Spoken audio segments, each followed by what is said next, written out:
screen there. We've been working on, recording, good. We've been working on, we've been doing some work to map low traffic neighborhoods. We've been sort of gradually showing this with the information that the data that we've come up with. So I'll just, so just very briefly, first of all, cycle streets. So, we're a social enterprise based in Cambridge. We're best known, I suppose, for our journey planning work.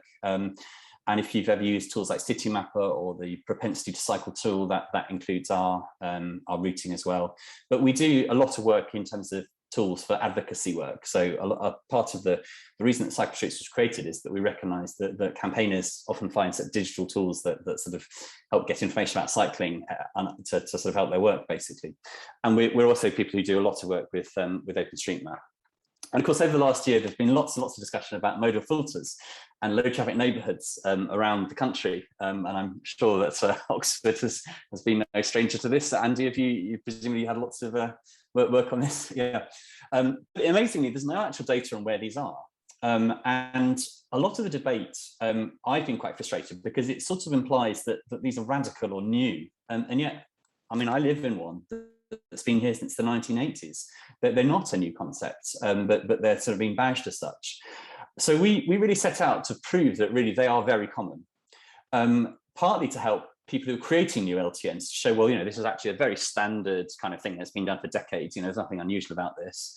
But also to provide data that can then be used to prove, you know, various socio-economic issues. So that, for example, there's long been the claim that, you know, that when an LTN goes in, it sort of diverts all the traffic down busier roads, and that you know, busier roads tend to have people who are unable to afford housing and therefore don't have a choice. I mean, I know from experience that a lot of busy roads also have some quite posh houses on as well. So, but we wanted to create a data set that could be used for that. And what we've done is, we think for the first time, to map out two different things. Firstly, where are modal filters? This is actually a screenshot where I live in Cambridge, but just because it's a sort of area that we've been particularly focusing on just to test. But there's all sorts of modal filters: bollards, gates, gaps, no entry except cycles, all kinds of things like that. But also, which are through streets? In other words, which can you essentially run through if you're a driver? We've published a website that does these, and there's the password there at the bottom. But I'll just show you a few slides first, and we'll actually just have a look on the map, and you can play with yourself, play with it yourself, basically. So first of all, where are modal filters? So well, first of all, what are modal filters? And here's actually a map of what we found in Oxford, very zoomed in. And as you can see on the left there are 5 kind of things that we've tried to map, basically. And one of the problems is the fact is there is no definition of what a modal filter is strictly. So we've tried to sort of tighten up what that is. And we think there are sort of 5 main types. There's sort of bollards that stop traffic. There are gates, obviously, that are just a similar thing. There are gaps where a bicycle can go through, but not other types of traffic. There's what we call Cycloid Filter, which is really no entry except cycles, that stops people driving into an area that obviously you can still drive out, but a bicycle can go in. And that is a kind of modal filter. And bus gates, again, where a bus can go through, and obviously bikes, but not other traffic. So if we look at some of these, so here, these are from around the country. I think there's mainly from Cambridge, I'm afraid, but so here are some bollards. As you can see, this is clearly not something that's particularly new, but it's just bollards that are sort of spread across the road and essentially divide the street into 2 for drivers. And as a result, you know, the street is nice and calm and pleasant. Then we have things like gates. So this is another pretty grotty example, actually, from the 1980s. But it's the kind of thing that you do see quite a lot around the country, where people can cycle through. And in this case, you can see there's emergency access. So you can kind of, an emergency vehicle can actually sort of remove the gate and go through. Various kinds of gaps. So here's one that's just been made by, again, slicing the street, but putting a sort of wall either side that you can walk and cycle through. Not the most accessible one for people with wheelchairs, but nonetheless, it's essentially helps create a low traffic neighbourhood.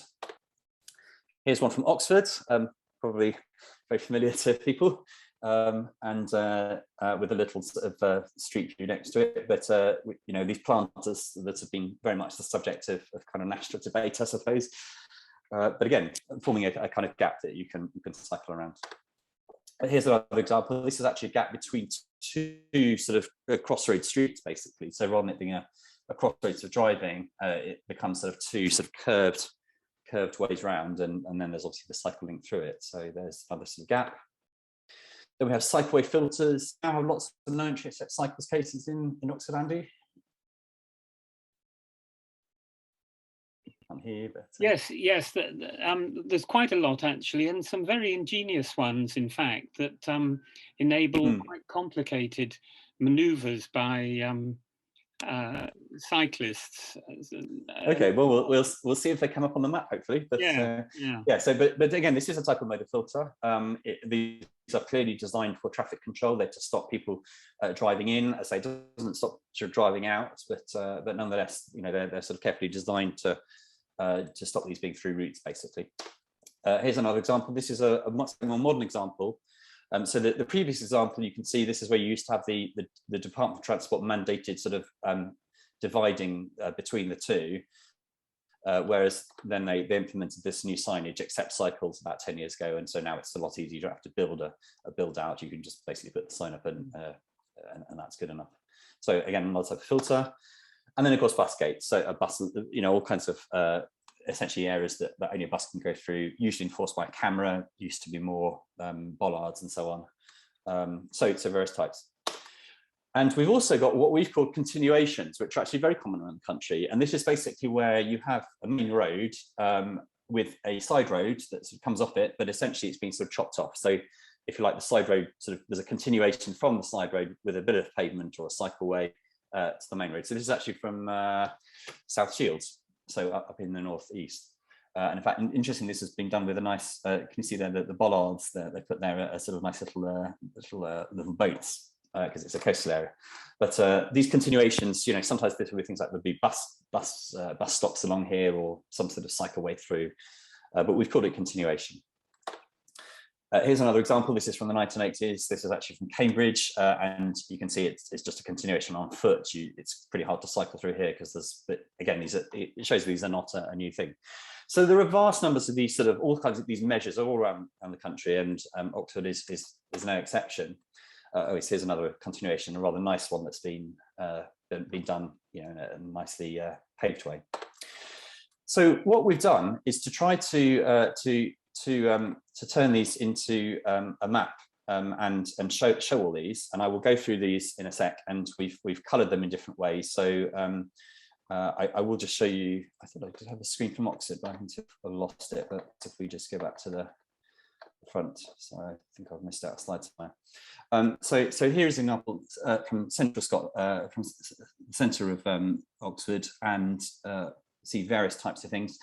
But we'll have a look in detail at these. And but how does it work? Well, as I say, there's no actual mapping data that says here is a modal filter. All there are is maps that sort of show a particular street pattern. So if you imagine you've got a gap, that's essentially if you like a residential street, and then in the middle of the residential street, there's just basically a bit of cycleway, and that's a kind of pattern that we can spot. And so what we've done is to take OpenStreetMap, which is a publicly available source of street data, very good for cycling, and we've sort of converted each of these types of modal filters into a diagram that sort of represents as lines and points. And what we do is to search the map. So this is just a very brief sort of preview, if you like, of the technical stuff. But if we look at this modal filter here, we've got a main road running left to right, and we have a known set cycle sort of street coming off. And so we can represent, what we do is we represent that as if you like a main road going there. We've got a street coming off it, and the pattern is that you've got a main road and a side street. You've got a join between the two, so obviously where just the street comes off. And then there's this extra line, which is, if you like, the sort of the path along the bypass, if you like, and that has to go back to the same street. And so there's a whole sort of set of things here that we have to spot as a pattern that spots these. And we found there's about 25,000 of these all around the country, with a good 100 or so in Oxford. So let's have a quick look at these. We'll come back to this map in a moment, but so here we've got Oxford, and if we let's have a look around. So I haven't actually looked recently, but so essentially every night. Oh, that's a bit of a weird one. Street View has picked up something that's not particularly relevant here, but let's see if we can find yeah, so here's a continuation of some kind. I don't know if that's one that people recognize where that is. Looks like a new area. Is that? Yeah, so it looks like so there's we got a view preview. So it looks like there's main road off. What's that road there? Can anyone spot it? It's Paradise Square. So Castle Street and yeah, Paradise Square. So it looks like there's it's been there's yeah, presumably there's now a link through there. But let's have a look at this one here. It looks like a no entry accept cycles case. Is that a no entry accept cycles coming to Pembroke Street? Yeah, so there's one. Cars can only go one way. Browse it around, see what we can find. So there's another no entry accept cycles case going to Bullingdon Road by the looks of it. Yeah, there we are. Wow. Looks like is this a so this is some sort of gap. Oh yes, there's one there. Yeah, so there's the gap through and so on.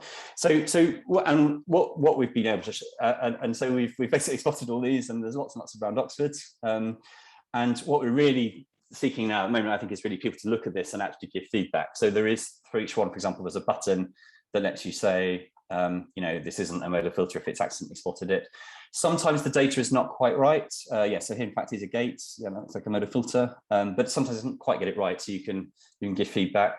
And also for ones that you've missed, you can sort of right click on the map and say that there's a missing one here, and so on. But we've sort of tried to find these, and they're updated every night.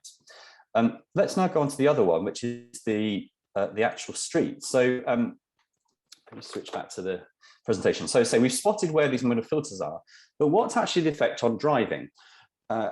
What we were keen to do is basically to show that the very large numbers of streets around the UK, and of course including Oxford, are actually not possible to drive through. So when people talk about low traffic neighbourhoods, again, there's this kind of assumption or this sort of feeling that these are somehow new. But actually, if you look around large amounts of the country, you find that, you know, traffic can't drive through. If you consider many modern housing estates, or for example, a 1960s council block estates where you can, you know, they are kind of low traffic neighbourhoods. There is where you can drive in and out, but you can't actually drive through. And so this is what we've come up for Oxford. So this is, I think, to the west. Now these are obviously all essentially low traffic neighbourhoods because there's no actual sort of main road that you can cut across through. What we've done is to divide every street in the country into one of these 4 types. So no through driving in green or greenish blue, and then rat runs, which are in red, so where it's possible to rat run. And then we've also added another one, which is traffic harmed potential rat run, so which is a sort of slightly darker red. I don't think there's one just up there. It's like St Bernard's Road, I think. Road, yeah. So it looks like you can basically cut through between these 2 main roads, but there's obviously been some traffic calming there to presumably because it was a rat run, or is a rat run still. And then we've also marked the main roads in grey. And by main roads, we basically mean pretty much anything that's sort of above a local street. So a sort of a main highway or an A road or a B road. I don't think we cover C roads, but so here is west of Oxford. This is another section. I'll just have a look at that. I hope this reflects the reality of what people are experiencing. It looks like this area's got a lot of rat running. I don't know if that's a commonly known problem area, but it looks like most of these areas have actually had some sort of action taken to stop a lot of potential rat running through. And I will just go on to the next screen, which basically combines the modal filters view, you know, as where these sort of blockages are, with the rat running. And I think it really tells a story here. It basically shows that in certainly most of these areas, is that Cowley, I think, there seems to be various action over the years to actually add all these modal filters. And yet this area at the top, which seems to be possible to rat run through, doesn't seem to have any modal filters. And I don't know if that, again, hopefully that reflects the reality of the situation. What we're aiming to do with this now, so the streets view, which is looking at this through traffic question, the potential for through traffic, it's not quite as well developed as the modal filters one, but we're sort of about 70 or 80% there in terms of its quality.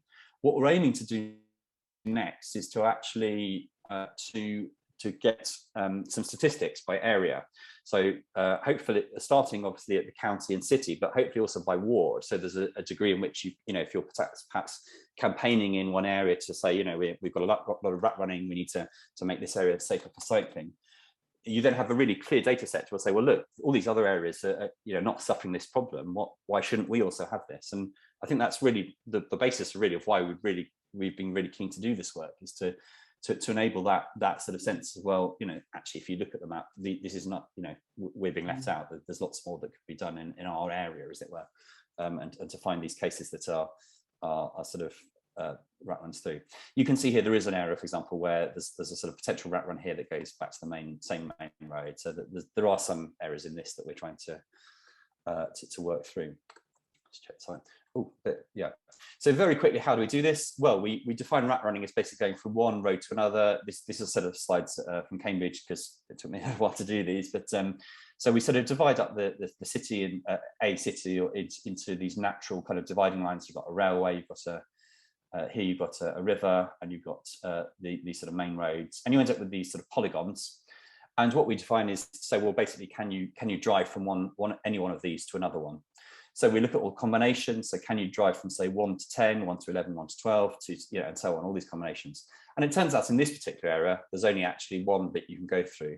There's lots of these other streets here that you can sort of drive in and out, but you can't actually drive across. And so having found those areas that you can cut through, we coloured those red, or as I say, a sort of brownish red if there's traffic calming, and the rest become blue. So we've used OpenStreetMap data, covers all of UK and Ireland. It's what we call a beta. It's not a sort of fully complete, fully perfect thing yet. So we're sort of seeking feedback, and there are various ways in which people will be able to reuse the data you can already if you're of a technical mind. And as I say, we're planning to produce some statistics. There's been some initial coverage. In the Guardian, you might have seen this a few months ago over the summer. There's about 25,000 we found. It's sort of fluctuating a bit up and down, but as we improve the analysis. What we're seeking now really is feedback on this. So we're very keen for people to have a go and find the problems. We're going to be adding lots of different, more street patterns. As Andy said, there are some sometimes quite complex ways in which modal filters are arranged, and basically improve the analysis. And we think the impact of this, one, is that because they're widespread. We think it will back up infrastructure work, because it's, you can see on the map there's a problem. We think that it will be that evidence base that you can link to social demographic data sets.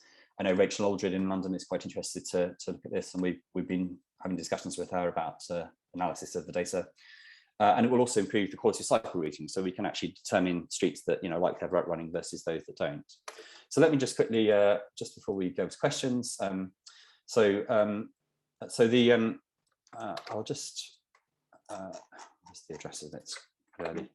So at the moment it's at ltns.cyclestreets.net, and there's a password which is LTNs are not new, just as one word.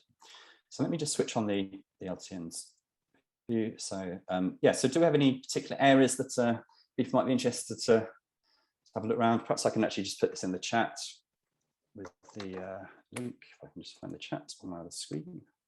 Where's it gone? There we go. So I'll just put that in the chat, and the password is LTNs are not new. So we're not intending this to be sort of fully public yet. We're very keen to have feedback. But yeah, shall we open up to questions? Yeah. Sorry, a bit longer than I thought there, but. Well, one immediate question that occurs to me, I mean, you've identified that bit of East Oxford between Cowley Road and Iffley Road, the lot of red lines just a bit further to the east than where you are now. And there are a lot of one-way streets there, and presumably your analysis of what journeys are possible has also taken note of one-way streets. Yeah, so this is one of the things that we haven't quite got working fully in the analysis yet, which is that one-way streets are a bit of a hybrid in the sense that you can actually still drive through them. So you can still have rat running still possible, except obviously if there are lots of the sort of plugs, if you like, the known cyclist plugs. But obviously that rat running is likely to be less because it's only in one direction. So we're thinking about some sort of either a kind of arrow or some sort of additional indicator to maybe a different color to show those.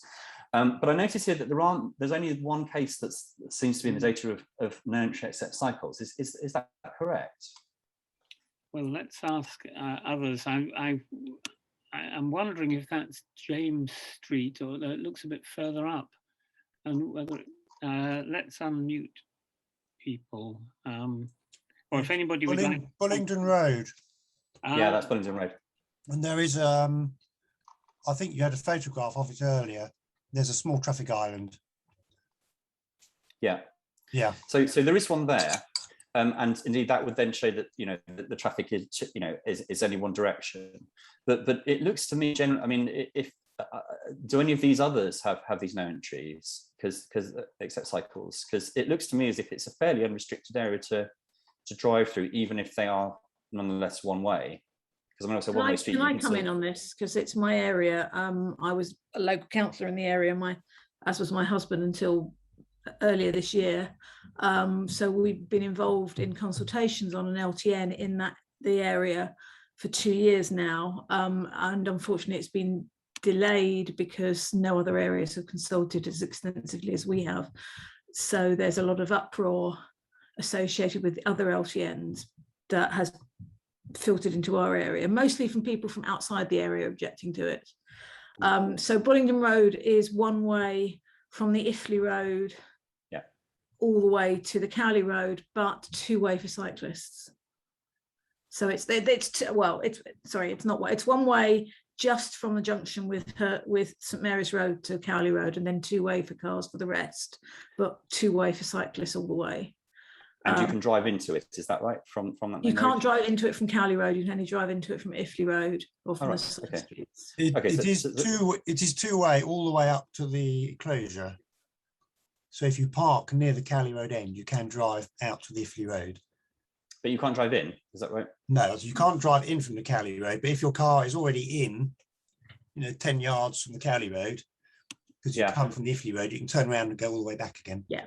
Oh, right. So that is actually no, actually, technically you can't. You're not supposed to. There's no one way signs. There's no one way signs on it.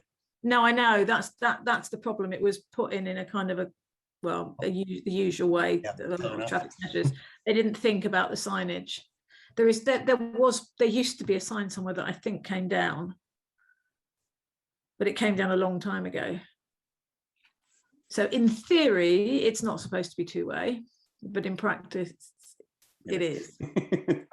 Magdalen Road is my road, and it's one way from the Iffley Road to the Cowley Road. And 85% of traffic on Magdalen Road is rat running. We know that from the traffic surveys we've been doing. And interestingly, I see there is some the data. We talk to residents on all the streets, so we know what to do.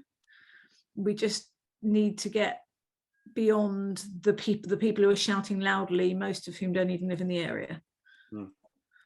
And is this area, I mean, is this sort of recognised now as one of the kind of main areas that are left to be done? I mean, is this a sort of particularly sort of high profile case now? I mean, it was so of the current schemes that have happened or are kind of in the offing, this one predates them. So before the county was moving into doing some of these new LTNs this year, we had already started consulting on one because our local city councillors had some funding left over, and they decided this would be a good use for the money, and they managed to secure match funding.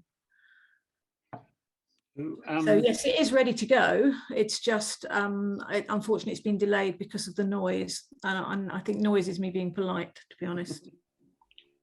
Just moving on, Amanda asks a question, and I wonder, Amanda, if you'd like to unmute yourself and ask it in person. You're very welcome if you're there.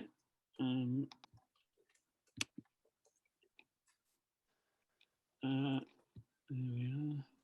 Sorry. Yeah. Yes, it's just I don't actually live in Oxford.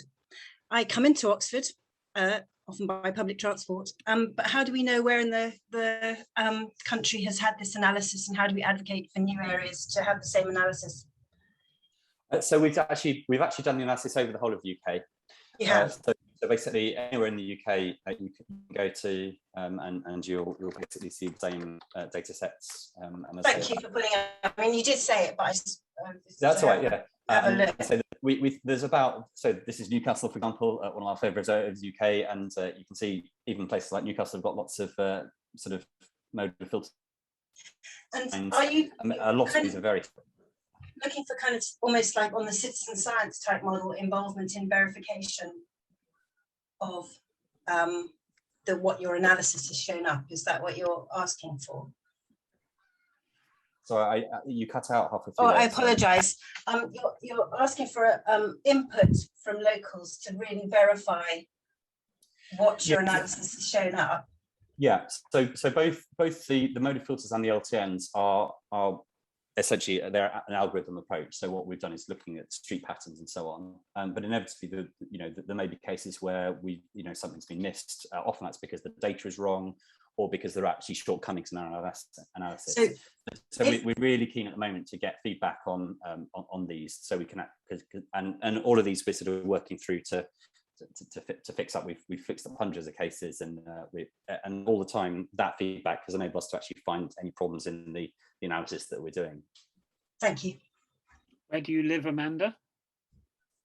In Wallingford. Okay. So I think Martin has put the details of the website, and it would be fine for you to look at Wallingford and feedback to him. That'd be great. I will. A question from Steve, who asked about whether the barriers are possible by standard bike but not wider, longer cycles. This is something we'd like to work further on. It hasn't been an immediate focus of this particular work, because we're trying to get something at a slightly broader level. In OpenStreetMap, there is actually now a new standard that's just been approved, which is about how sort of being able to specify widths between barriers and so on. And I think one interesting thing might be for us to sort of help motivate the collection of that data. There are certainly many cases I can think of around the country where I've been, where you have as I say, a standard bike can get through, but the designers haven't thought about people who are using all kinds of adaptive cycles. So, but yeah, at the moment that doesn't show that, but it's the kind of thing we'd like to do. Is there a way to, Simon Hunt says, is there a way to use the same algorithm to do what-if analysis? So to model the effect of adding or removing filters. If you've got funding, we'd love to be able to do that kind of thing, but it's quite a lot of work to do. This analysis, basically, we run automatically overnight, every night, although the street one is currently paused, and it does take a few hours to run. But yes, the obvious next thing we'd like to do is to be able to say, supposing you did have a modal filter here, suddenly the areas turn green, but that's definitely quite an advanced bit of work that we'd need to do. But it is something we'd like to do if funding could be found. Thank you. Well, I think it's absolutely fantastic that you've discovered a technical way of basically telling us what we ought to know, as it were. And we have failed in Oxford. Kevin Hickman in Whitney has done a complete analysis of all the modal filters there, partly to feed back to councillors about how inconsistent they are. And clearly you're looking at it from a slightly different point of view, from not so much cycle permeability as creating low traffic neighbourhoods, but the two go hand in hand. And I think what we would like to commit to is helping you validate this data by checking out the dots. And I think we'll, if we may need to have a separate conversation, but perhaps can let Cyclox members have a look at the map and make comments. Yes, it would. I mean, it'd be really great if maybe a couple of members, sort of covering the area, who could really just spend a few hours going around systematically and looking at them and telling us whether are missing ones. Modal filters, it seems to be, having sort of spent quite a lot of time with my colleague Simon, who's actually been doing, who's been doing most of the actual implementation of this, Simon Nuttall. I don't think it's like, but you know, we've both spent quite a lot of time looking at these, and what you do find, I think, is that over the years there's been more and more inventive approaches to how to deal with running traffic. The ones that we haven't sort of picked up on mainly because they're quite complex patterns of you know, of sort of bits of restriction and all sorts of, you know, all sorts of measures. So, but it would be very useful for myself and Simon to have sort of people systematically looking around areas and giving that feedback. Yeah. Well, it's most impressive and very complimentary with our next speaker. So thank you, Martin. I think if there's no other questions, we'll move on, but I hope we'll continue the conversation, because clearly this is a magnificent piece of work in progress. And thank you for coming all the way over to Oxford electronically for us. One great advantage of the Zoom. So just Andy, just before I go, I'll just put in the chat. We do actually have a wider website called Bike Data, which has lots of other data that might be useful. So we've, for example, plotted the collision data, which is free access rather than the paid for versions that you have, Crash Map and so on. We also have things like the traffic counts. We have a cyclability rating today, which rates every street for cyclability, which is what we use for our journey planner, and lots of other data layers. So I'll put that just for people to have an explore as well, because I think there might be some other data work that we've done which people might find useful. But it's been great to meet you all, and I'm looking forward to the next talk. Thank you. And that's great. Neil is there, and yes, I can see you in the snow-covered wastes. And Neil, I think previously was a transport consultant with Atkins, but are you freelance or run your own consultancy, but has been involved in a variety of different mapping exercises. But this one, in contrast to what Martin has done, is very much aimed at the cyclist and helping people who perhaps don't feel confident. And the technique that he's used is, well, novel, but also uses systems used for underground and so on. So simplifying things. So we were very interested to hear how Neil had designed this and what he's aiming to achieve. So Neil, can I hand over to you? Yes, can you hear me? Yep. Okay. Yeah, thanks very much, Andy. So I do still work for Atkins in my day job, but in my spare time, I'm a bit of a mapping enthusiast. I've done some work on mapping railway lines through the Alps, and more recently, I've been doing this cycle mapping work in London.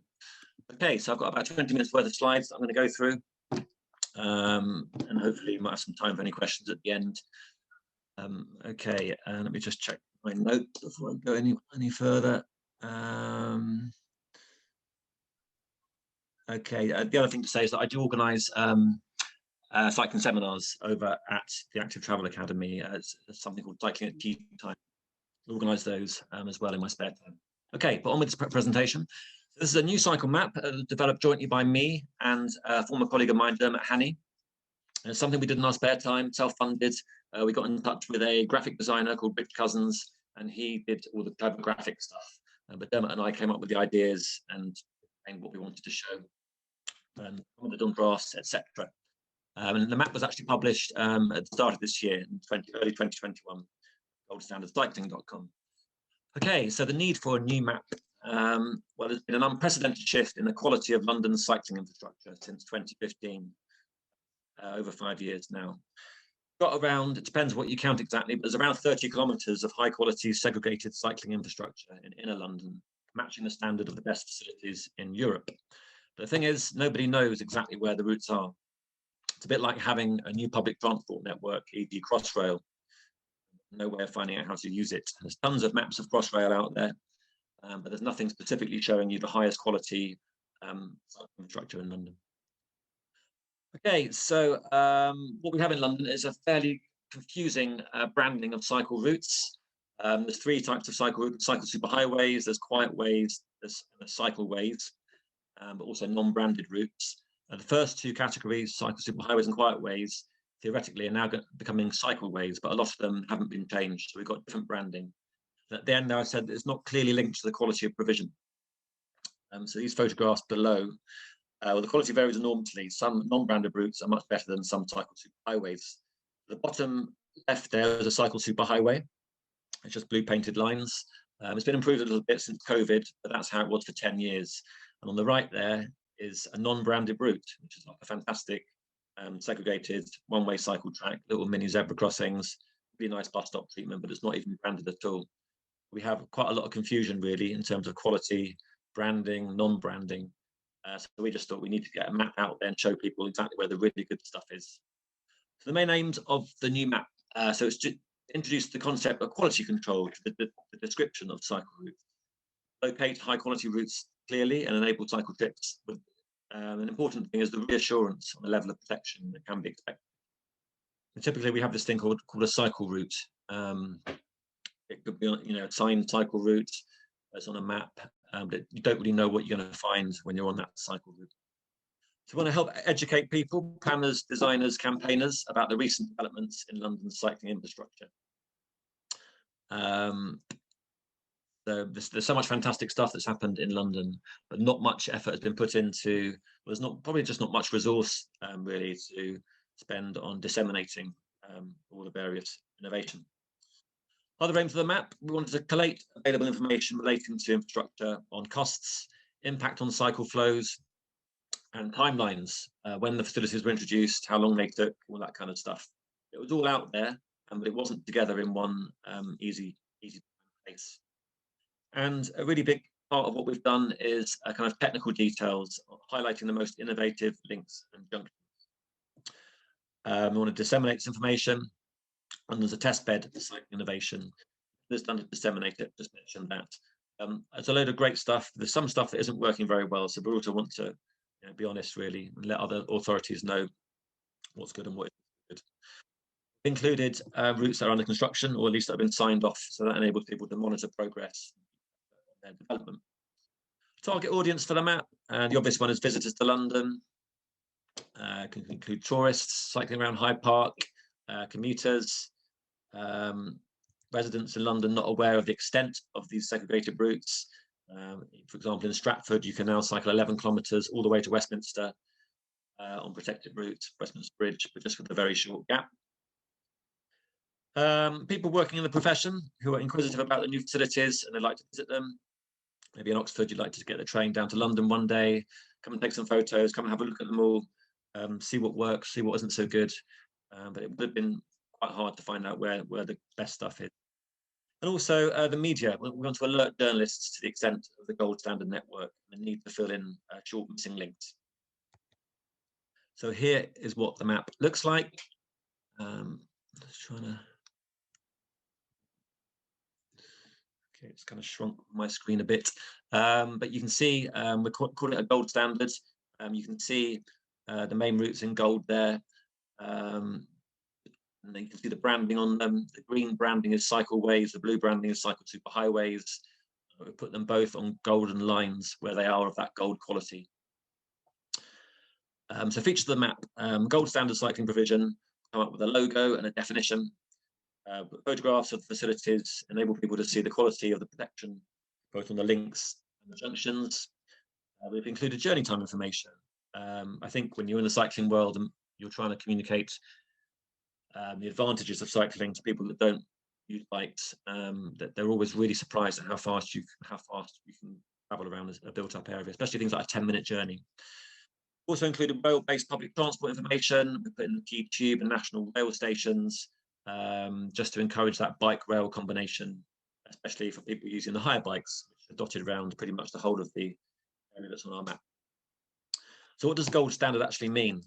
Well, we've come up with a definition. We're talking about segregation on links, protected movements through traffic light junctions. So the junction treatment of things like cycle gates, two-stage turns. I'll show some pictures of those in a minute. Other stuff, early release, They're called hold the left, hold the turning traffic. There's different types of segregation on actual link.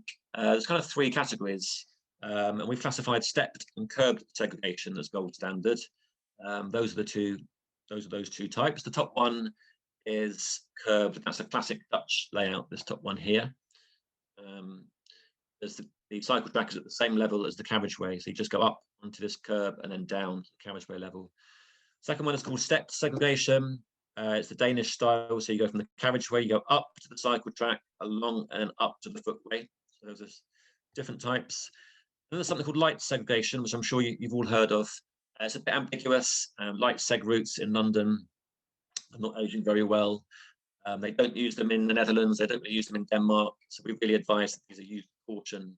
And whether we consider to be gold standard or not, we're dealing with those on a case by case. Some of them are really well set out, and they last quite well. Others are a bit like that. You can see these grimy posts. They often get knocked down. They don't look very nice. I mean, they're better than nothing. They're better than a standard cycle lane, but they're not really anywhere near the quality of those 2 top. So what have we included and excluded from our map? Well, Cycleway 6 is an interesting example. The extension that is opened not that long ago, just over 2 years ago, 3 years ago now. And the main road section of Cycleway 6 is defined as gold standard. That's a photograph of it. It's a really nice one-way cycle track, really well segregated, really nice provision beneath that bridge there. I think that's Aldwych. But the back streets of the same route, we haven't included the gold standard. It's got untreated junctions. You're mixing with general traffic. You've got parked cars. You've got a car parked on the actual logos. You've got traffic speed bumps. Speed bumps are great for slowing down traffic, but they're no fun to cycle over. We've shown that. You can see the little map there. So the gold route at the south and the north, but in the middle there, it's just shown as in green. So we're just showing you where the gold standard drops away there.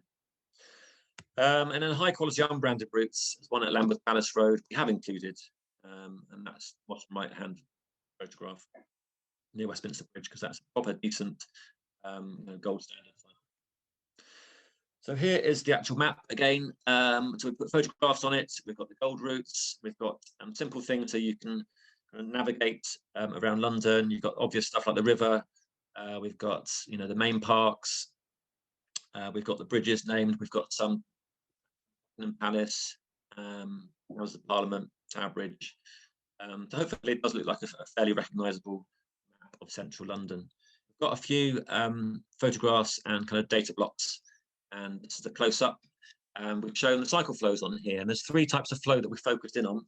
The masses of spreadsheets we had to go through to look at these. The top figure is the maximum hourly cycle flow in one direction. And they're all over 1,000 per hour, which is very high. It's probably about the highest in the country. Then the middle one is the daily cycle flow, and that varies a lot. So a lot of London cycle routes are really just for commuters, or just get used by commuters. You get a stampede at 7:30 to 9:30, and then you get kind of just a trickle. And you can see there on CS3, there's 10,000 in the day, and that gets used a lot. That runs along past the River Thames, and you get a lot of tourists and other local journeys. But the bottom one, Vauxhall Bridge, is mainly a commuter facility, so that drops down. That's just under 5,000 per day. We've also put down the increase in the cycle flow since construction, the percentage increase. That's quite a useful piece of information. A colleague actually messaged me today and said, do you have any examples of cycle routes that have led to an increase?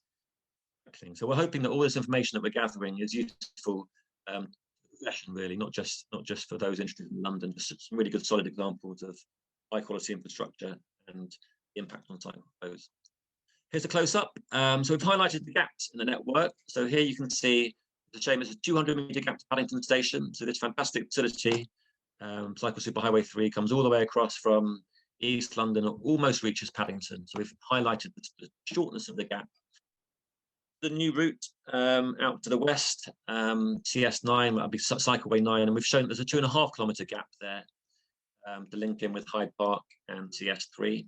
We're putting journey times there that we've taken off, I think the GFL journey planner, Blackfriars 15 minutes, etc. And in some locations, we lose the gold standard for short sections, and we've explained what you've got. So here you've got a 100-metre gap. It's a tiny little tunnel shared with local traffic. Very infrequent. You might get a car or a taxi every couple of minutes, so it's not that bad. But we just want to alert people to what's actually going to happen when they're out on these routes. And here we've got another gap, 500-metre gap between a very long section of, I think that's Cycleway 2 and Cycleway 3. And TfL actually currently, they've designed a facility to link which will hopefully be out on the streets before too long. Okay, we've also added in the COVID-related route that they've branded as street space. We've shown them as yellow. So here's one on Park Lane, which is probably the best one in London, really. We've only included the COVID ones that, again, have got decent segregation, not just the very basic stuff. That's a really good one in Park Lane if you're in London. Well worth visiting. Okay, the second page. This might be of more interest to kind of designers, technical people, engineers. And we're really focusing on specific innovative layouts. And my favourite facility in the whole of London is a Vauxhall Bridge by Vauxhall Station. And it used to be a horrible thing. There used to be 5 lanes of traffic through that tunnel, and you just have to cycle along in one of the lanes.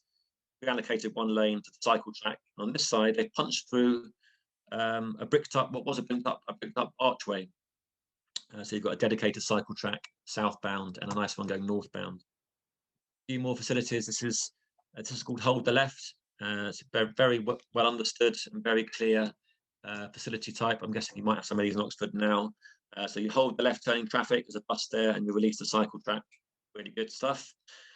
This is a really nice example of the conversion of a gyratory at Stockwell. Used to be quite frightening.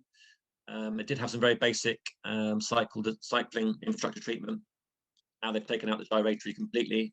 You can see that's the old part of the gyratory through there. And now the cycle track goes through here, and it gets that hold the left traffic light set up at the end there. So motorists go left, but the traffic is held and the cyclists continue. This is called a cycle gate. This was put in response to some fatalities. There were 2 fatalities at this junction. Before the new generation of cycling facilities was introduced back in 2013. So it was a real battle putting in something effective here that could use conventional traffic lights. It's like a forest of signals was needed. But it's basically, it holds traffic at a signal point here, and it releases cyclists ahead, and you get a few seconds before everything else comes through. A bit like an advanced stop line, but with traffic lights to stop people going through the junction at the same time. This is a 2-stage right. A lot of the new layouts in London work really well. The 2-stage right is a bit of an exception. It's based on a Danish design. Works well in Denmark, but it doesn't seem to work very well over here. So I would advise caution to other authorities that are putting in a 2-stage right. I think part of the problem is it's not very clear. The markings on the ground there, they don't make it obvious that you have to stop and wait there. It looks like you just carry on going through. These signs are located too far before the junction, 30 or 40 meters. You need them right at the junction. The 2-stage right isn't really working, or wasn't when I last checked them. Here's the COVID route, a really nice 2-way track alongside Park Lane. And here's something that is working a lot better than the 2-stage right. It's a 1-stage right turn. Just go right in one go there. When you get the signal, you come right in into Hyde Park. And that went in with a brand new pedestrian crossing, which runs at the same time. So at these signalised junctions, you try and run as many movements as possible together when they're not conflicting.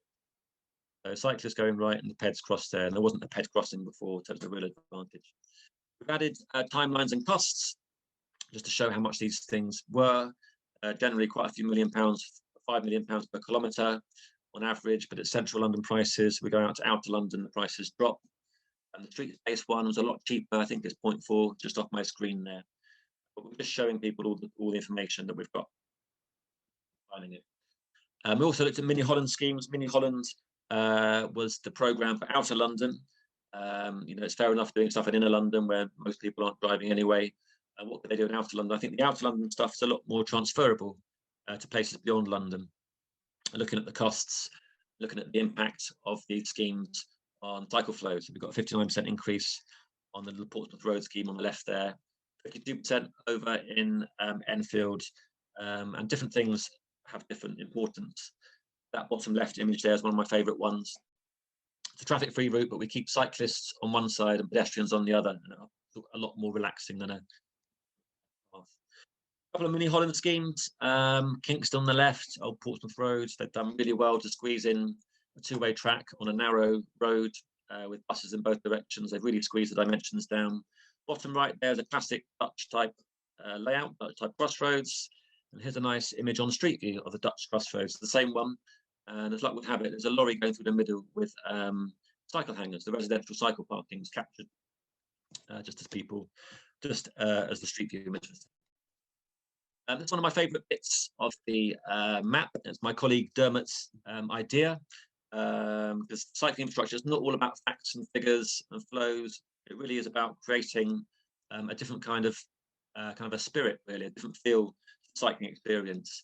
Come up with these titles and these images just to show people the kind of environment that you can expect when you put in this really good infrastructure. So just focusing in, we've got a picture down riverside views, tree-lined avenues, and then what else have we got? Inclusive cycling, with someone on an adapted bike in the snow. We've got space to socialise, people cycling next to each other, stress-free cycling, that one in the middle. So it's really just about capturing the spirit of this infrastructure rather than just looking at the facts and figures. Okay, nationally, we now have a few quality control procedures in place. We've got something called the cycling level of service that came out last year, although it was in London beforehand. TfL have got these cycle route quality criteria that they published a couple of years ago. But these procedures are inward facing. They're for highway authorities and consultees when developing schemes. So the quality control is coming to cycling, but it's for people that are developing them. So we're just wondering whether we need a public facing kind of quality control. That's the whole idea of this gold standard. Then we let the public know they're on the gold standard route. It's not the kind of stuff they're used to. It's not conventional infrastructure. It's about reassuring them that when they get on the bike and they follow these routes that have got this particular kind of grading, that they can be reassured about the quality. Okay, summary then. So we've had some positive feedback to date. Interestingly, some local authorities have asked us if we can classify more of their network as gold standard. So we think you missed this bit, and we'll go, actually, that's not good enough, or that bit is good enough. So it's quite good for us because we did this ourselves off our own back. We haven't really got a client, so it's just up to Dermot and me to decide whether we think the quality is there or not. We intend to update the month every few months. It's been well over 6 months now. There's a few bits and pieces that have gone in since then. We're thinking of offering a printed version, see whether that would be useful. And we're currently developing an alternative layout to show how much of the London Underground network is covered by gold standard cycle routes. So we might be bolting on our gold standard network onto the tube network just to show people the extent, because it does go all the way from Stratford, which is way out in East London. It comes all the way across almost to Paddington. And when you see it on a tube map, it really strikes you about how much of London is as accessible by these gold standard routes. Maybe it will encourage people to switch modes. We're going to further consider the usefulness of a public-facing quality standard. We think that's worth doing. And this is a question, this is what was put on the leaflet promoting tonight. Two map makers will explain their aims and motivations. What do they hope will change as a result? I've just made some notes here. So I hope we're disseminating the latest thinking. We're reassuring the travelling public about the quality of their routes. We're encouraging local authorities to aim for the gold standard. Something I've come up against recently, a couple of local authorities have told me that they've had to de-scope cycle routes. They were designed as really high quality facilities, but they've worked out that the budget won't stretch that far. And someone I was talking to recently said, well, it was gold standard, but we've de-scoped it because the money wasn't there. What I would like to encourage local authorities to do is, instead of de-scoping the quality, is maybe to shrink the route. So keep the quality up, but make the route a little bit shorter. And when you find the money, put in the rest of that route at that high quality. So that's something that I'd like to encourage. So that's the end of my points. I'm bang on 20 minutes or just over. So I hope that wasn't too much to take in. Neil, that was absolutely inspiring. Thank you. And I think I could feel the sort of envy. Oxford, I think what we feel is that what cycle routes there are disappear just when you need them most. Right. And your suggestion that keep the quality. For us, I think, if they could get the junctions right, in between would be relatively easy, but so many of the junctions here are unnerving. And so, I mean, I'm intrigued that you basically did this for love. And obviously, you had a lot of knowledge of the system, but I just wonder if Oxford had any gold standard anywhere.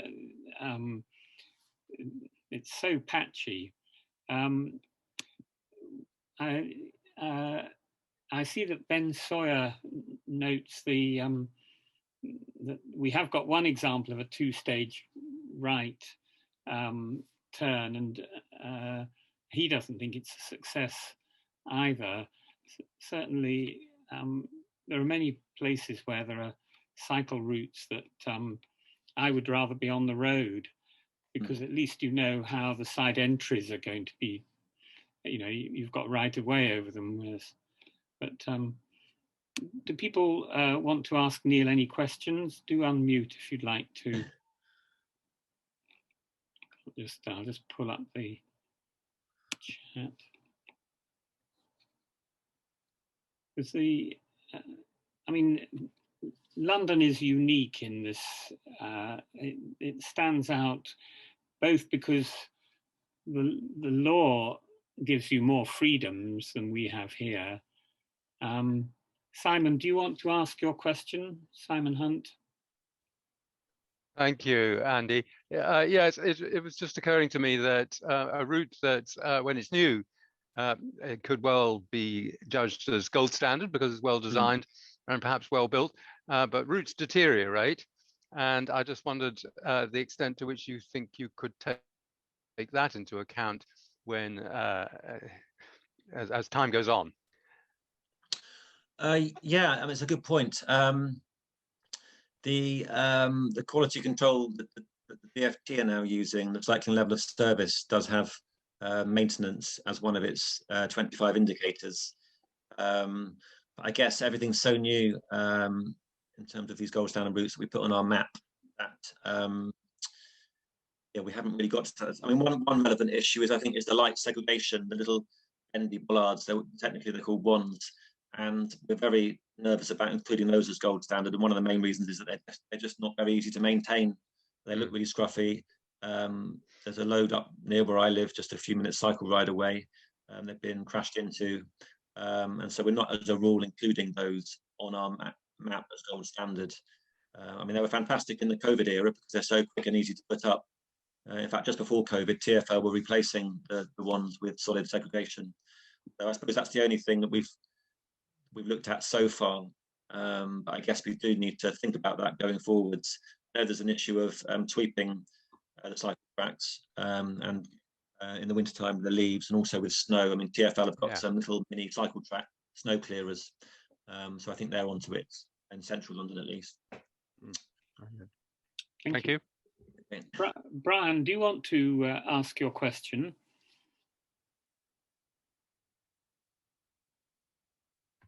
Yes, so the question is, can the definition of a gold standard be automated so that folks can check if a gold standard exists in their own neighbourhood? It seems to me that this is a very good idea, and it's a little bit like Oxfordshire has already done with their cycling standard.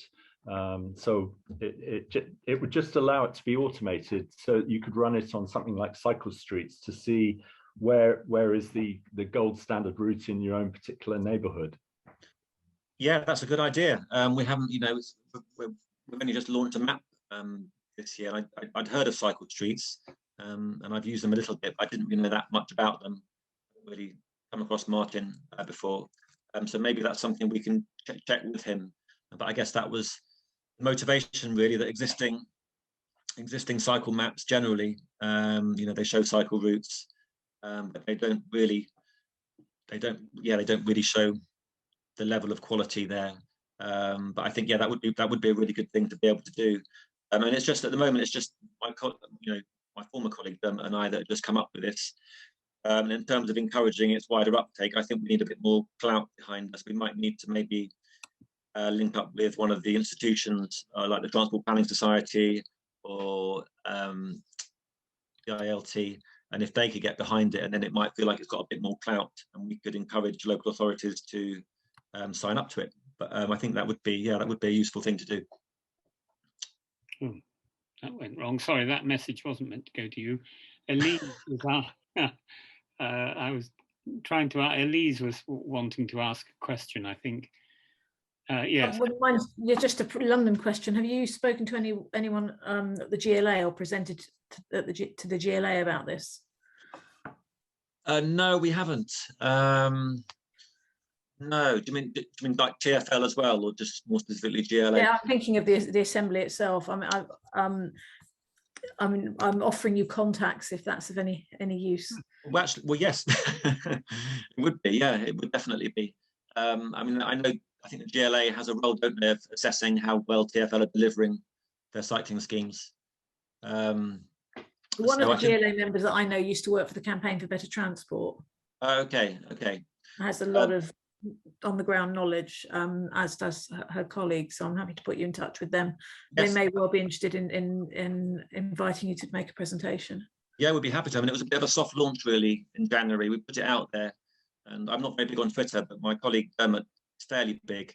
We have put it out there, but I don't think TfL ever picked up on it. I guess we're trying to. I'm on the Cyclops board, so Andy can give you my contact details. Cool. Yes, please. I'll do that.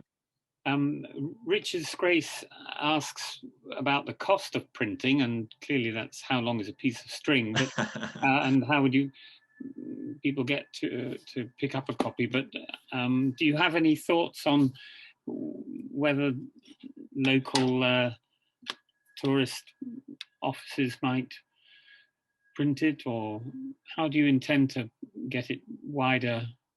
More widely accessible? Yeah, my colleague Dermot, he actually did a separate London cycle map about 3 or 4 years ago, and he got that printed. He got, I think, a bike shop sponsored him a few £100, which covered very basic printing, and he put it in bike shops. And it was distributed that way. I think he thought it was a lot of hassle for what he got out of it. But I'm a big fan of printed maps. I mean, we've designed the map. I should have pointed this out. We've designed it so you can fold it and print it quite easily. Right. From the PDF. But it would still be nice to have a proper printed version out there. So we might see if we can find someone. I think Brompton are quite keen on sponsoring things and funding things. They just funded, I think, the All-Party Parliamentary Cycling Group report that came out yesterday on the new cycling and walking infrastructure plans. So maybe someone like them would be interested in helping us print it. But yeah, I'm a big fan of printed maps, so it would be good if we could do a very basic one for a few £100. I guess it depends on how much we show on it. The challenge knowing what kind of angle, because it's quite technical at the moment. We're putting a lot of infrastructure details, costs, changes in demands, but there's also things like tourist destinations on the map. So maybe we have to have a bit more to think about what we would highlight. I'm very keen to get it printed, and hopefully, we can sort that out before long. And Ben Sawyer, I don't know if you want to ask Ben about using Google Maps. Thanks, Andy. Thanks. I was just thinking, I guess much on the way is the paper that you're leaning towards paper maps. I think a lot of people now take mapping on their mobile phones as standard. So yes. I guess Google or Komoot or kind of was it Cycle Citizen and stuff like that. I'm just wondering how easy it is to create this as an overlay, or I mean, I guess something like Komoot you can just program it yourself, but it's as a kind of a Google overlay, it'd be really easy, make it really useful for people to actually set it up for when they're going to navigate the day or when they're planning for. I don't know. I mean, seeing your map now, it's inspiring me to take the kids into London as actually for a cycling day out, because it just looks amazing. Oh, good. I'm thinking if we want to then go to like Science Museum and stuff like that, it's like, well, how do we get there? So my first port of call would probably be Google. So having that as an overlay would be awesome. Yeah, I mean, my colleague again, Dermot, he just had a baby the last week or so.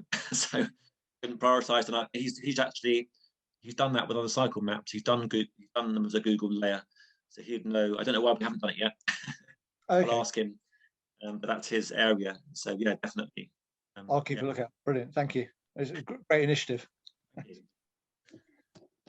Well, there's a lot of useful comments in the chat, and as Ben says, there are a lot of people who are very specifically looking for routes which they can be completely confident will be safe and relaxing for children or just for their own pleasure. And I think it's a really important first step for many people to know that their route is kept away from traffic. So it's a fantastic resource. And as you say, the question is how to get it out there. And some people would need a printed one. And so it looks like you've got a job for the next few years, quite apart from the day job. Andy, I just wanted to check whether Neil was aware that, well, I don't know whether they still publish them, but Transport for London used to publish local cycling guides. I've got one here. I've just realised it's 2010-11. Yes. I used to use those extensively when I was cycling in London. I mean, they're huge, great fold-out maps, but they've got, quiet routes and other routes on them. And I don't know, do they still do those? They don't know. They stopped about 5 years ago. Right. I've got tons. I've got about 20 of those, and I use them loads. I mean, they're useful if you live in London as like a free A to Z, as much as anything else. So the quality of the cycling infrastructure, the information on the quality isn't that great, but it's still a very useful resource. But they have stopped doing those. They had cycle hire maps until about 2 or 3 years ago. That's the most recent kind of cycle themed map. But yes, they're not doing them anymore, which is a shame. Yeah, because that would be the ideal thing to add on. It would, It would be good to get an official TfL view on these maps, actually. I mean, we've tried to be quite positive really about focusing on the really good stuff and just highlighting the great stuff, because I think they obviously get a lot of criticism for a lot of what they do, which is needed. That's what cycling campaigns are there for, both for criticising and praising. But our maps, there's quite a positive spin and there's lots of good practice, but it's just that information isn't really in one place other than us having compiled it. So we would be good to get their views on it. And and in relation to coming to London, I mean, 6 or 7 years ago, my sister would come to London with my nieces who were like 8 and 10 years old, and that's when we'd go out and we'd meet at a tube station and we'd hire bikes, the cycle hire, and then we'd follow these routes because they were just children. And that was one of the main things that made me think we'll need a map really, just to show people, and my parents as well are in their 70s and they come into London. They don't cycle at all, but they come into London and they're happy cycling on these things. So it really is, all ages, all abilities on this stuff. So, I think it is very useful. Also been in touch with Wheels for Wellbeing, who represent disabled cyclists, and the person that heads them up says that they really need to know where the proper protective stuff is. Again, they're not that keen on the ones. So I think it's useful for all these different groups really that may be nervous of cycling on conventional infrastructure, just to show them where they can be more protected. Well, I hope that Oxford might feel encouraged to start looking at it. I think they've got an awfully long way to go. Yeah. Simon Hunt makes the point, as you just have really in a different way, that you could have the reverse, as in this is a cycle route in name, but is well worth avoiding. But I think your idea of being positive and really emphasizing where the quality has reached required standard will encourage people to both fill in the gaps and also maybe emulate. So most impressive. Well, I hope you continue to find the time somehow to keep it updated and all the rest of it. Thank you very much, Neil. Thank you. Thanks for listening. And keep in touch. And certainly I'll send you Elise's email, or so that if you do want to get to the GLA, then she's got contacts. Brilliant. Well, everybody, I think this has been an inspiring meeting. I like Neil and Martin, I love maps, but this has just shown us how, in the modern era, as it were, how wonderful they can be to encourage more people onto bikes. So thank you to both our speakers and thank you to the audience, and we'll see you at our next meeting.